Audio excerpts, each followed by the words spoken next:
All right, today we're jumping into a fascinating and, let's be honest, pretty unsettling topic: the 5 signs of a dark empath. It's a personality type that some experts think might be even more dangerous than a classic narcissist. So, yeah, let's get into it. Let me start by asking you a question. Just think about this for a second. What if the one person who really truly gets you is actually using that deep understanding against you? Well, that's not just some random hypothetical. It points to a very real personality profile that's getting a lot of attention lately: the dark empath. And they are a truly dangerous combination. So what exactly is a dark empath? Well, here's the textbook definition. They have high cognitive empathy. That means they can intellectually figure out what you're feeling. They can read a room, they know what makes you happy, what makes you sad, but, and this is the big but, they don't feel it with you. There's no compassion. Instead, they use that understanding as a tool for manipulation and for getting what they want. Really, it all comes down to this simple but powerful formula. You take high empathy, that ability to understand people, and you mix it with dark personality traits like manipulation and a complete focus on themselves. That's the core equation we're talking about here. So why is this considered even more dangerous than a narcissist? Well, look at this comparison. Your classic narcissist usually has pretty low empathy. They're so desperate for admiration that their attempts to manipulate you can be kind of clumsy and obvious. But the dark empath? They're a totally different animal. Their high empathy means their manipulation is subtle, almost surgical. They're looking for control, and they hide it behind this convincing mask of kindness, which makes him incredibly hard to spot. Which brings us to the most important question, right? If they're so hard to see coming, what do you do? How exactly do they turn empathy into a weapon? Well, let's break down the 5 key warning signs to look out for. We're going to walk through 5 specific tactics they use. We're talking malicious humor, the guilt trip, weaponizing your secrets, a charm that's only skin deep, and some very subtle sabotage. Let's kick it off with number 1.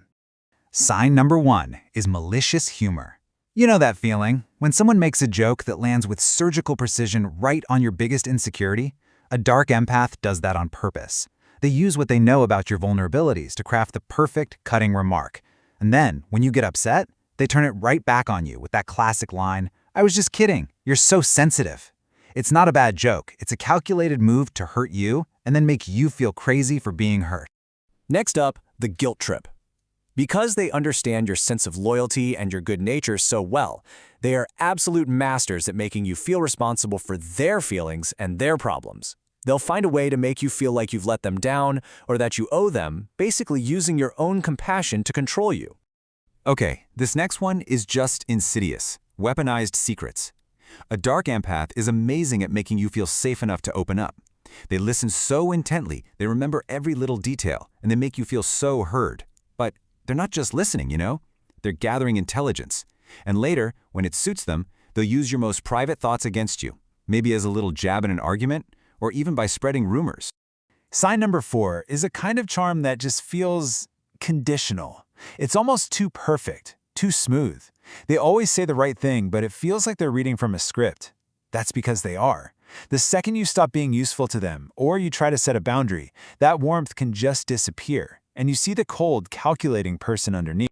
And the 5th sign is subtle social sabotage. They're way too smart to attack you head-on. No. Instead, they use their understanding of people to undermine you quietly.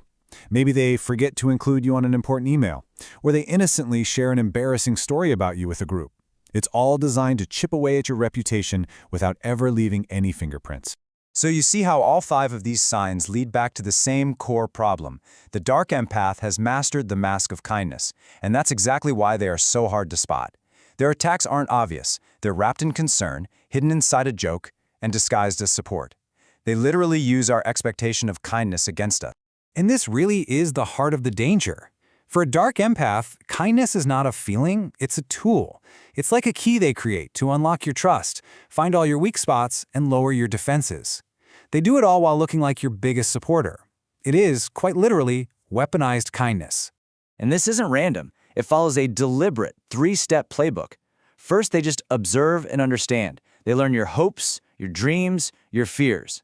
Second, they use that info to build false trust, becoming your closest confidant. And only then, when your guard is completely down, do they move to step 3, manipulate, and control. Knowing this playbook is the first step to seeing through it all. So, now that we've pulled back the curtain on their process, let's put it all together. What's the final takeaway? How do you actually see through this incredibly convincing performance? Okay, let's boil it all down. The number one thing to remember is that a dark empath's defining trait is manipulative empathy. It's not pure evil, it's empathy used for selfish reasons. Keep an eye out for those signs, the mean jokes, the weaponized secrets. Their true danger is that deceptive, kind mask. And that's why, honestly, the most important thing you can do is trust your gut. If someone's kindness just feels wrong or performative, listen to that feeling. And that leaves us with one last big question to think about. When kindness itself can be a mask, how do any of us learn to really trust what we see in the people around us?